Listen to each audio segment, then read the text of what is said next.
So one of the questions we've been asked over the last few years is, how is Grace choosing to plant new churches?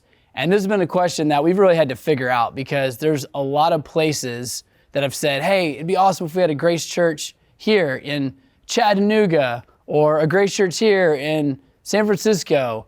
And we've had a passion for going to as many places as we can.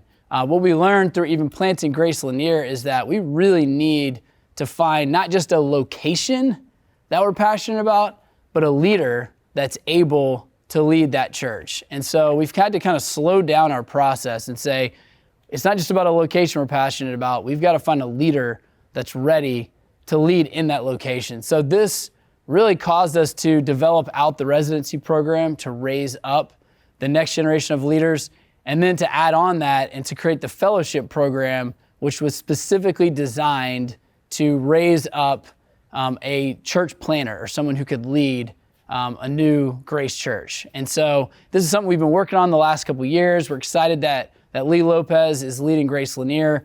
We also have other fellows that are going through this program, and we're excited about some of the locations that we've had a passion for. So we still want to go to those places. We'd still love to hear from you about new places you think Grace needs to exist. I mean, this is how the churches have been planted over the years. A group of people or a community has said, Grace needs to be here in Monroe, or Grace needs to be here in Athens, or Grace needs to be here in DC. And so we want to hear those things. We want to get an ear for where the locations God's calling us, but we've learned we just have to raise up leaders, which takes years to be able to handle planting new churches in those locations. So we'd love for you to continue to stir your imagination for the locations that God might be calling Grace to.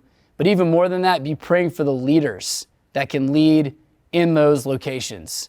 It's about the next generation of leaders. Without them, we can't do anything.